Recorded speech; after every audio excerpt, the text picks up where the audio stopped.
To get started, just a few reminders.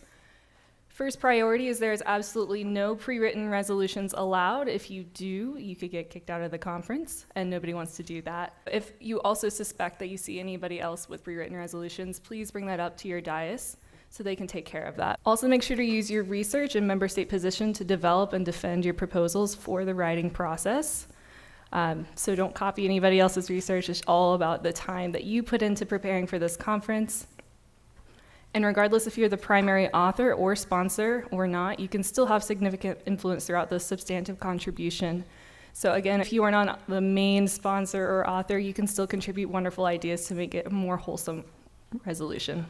Just to get some basic ideas out of the way, first, there are a couple different ways to distinguish what part in the writing process you're at. First, you start with the working papers, and that's after you decide the topic of your committee. And that's when the status of the document is during the editing process. And at that point, the document is not officially accepted by the dais.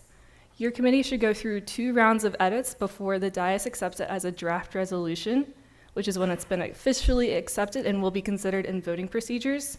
Please remember that your dais does have the ability to not accept your working paper if they deem that it's not completed enough.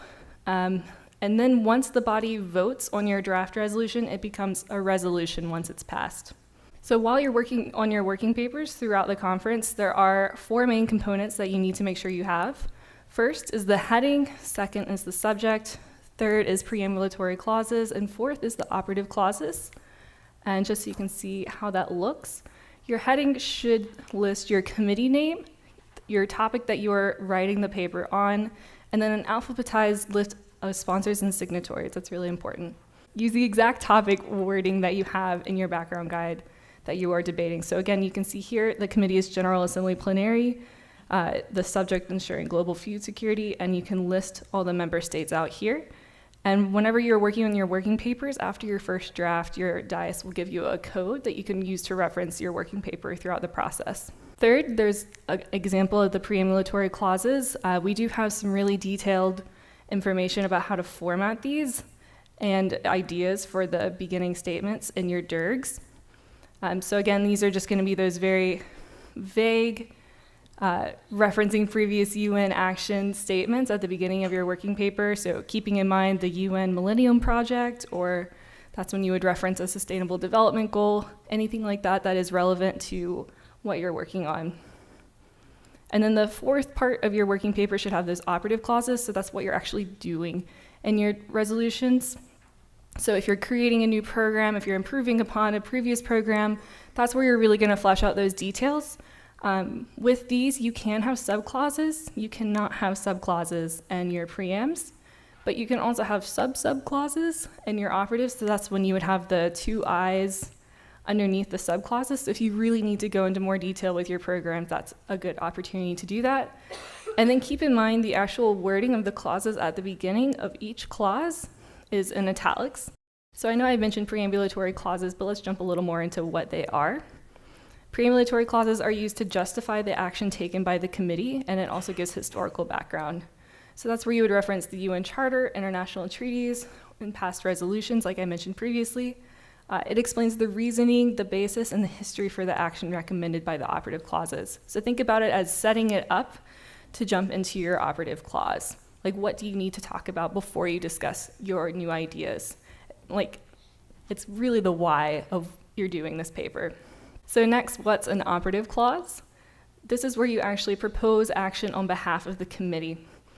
That's whenever you bring new ideas relevant to the topic, so creating those new programs that you thought about whenever you're writing your position papers, new action items and ideas completely explained and supported from the preambulatory clauses. So you really should only have an operative clause if you have a preambulatory clause, like setting it up.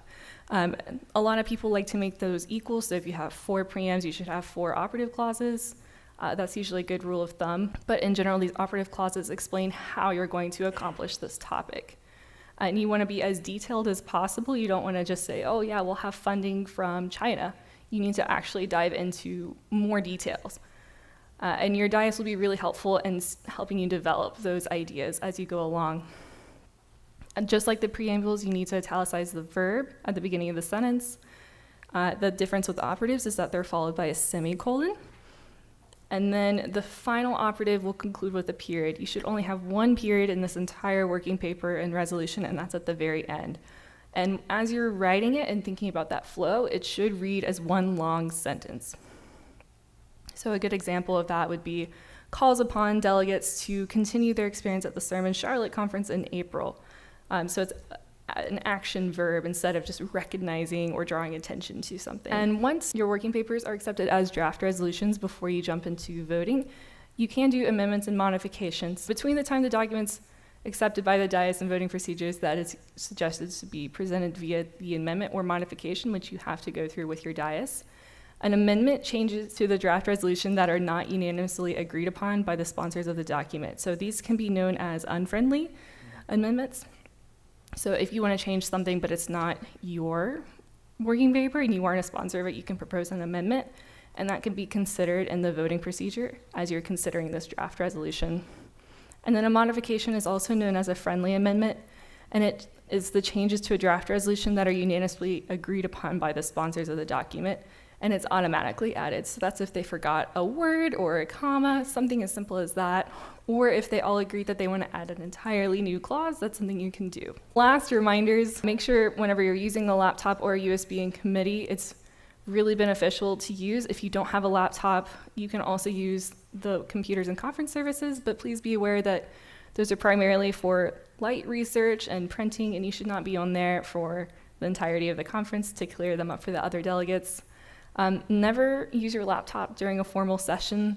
You are more than welcome to an informal, so those unmoderated and moderated caucuses, but during formal session, whenever you're actually debating, it's really improper to do that. Again, do not bring any pre-written resolutions. That is not accepted here at SRMUN.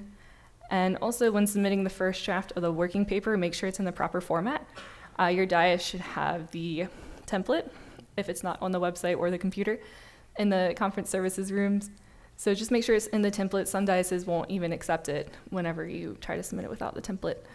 And using the template from last year also does not count. Next, member state is the only proper form. If you use nation, country, state, member nation, none of that is accepted. So if your dais finds any of those, they'll point them out to you. But also, if you want to be a great delegate, you could just do it from the beginning. We really appreciate that.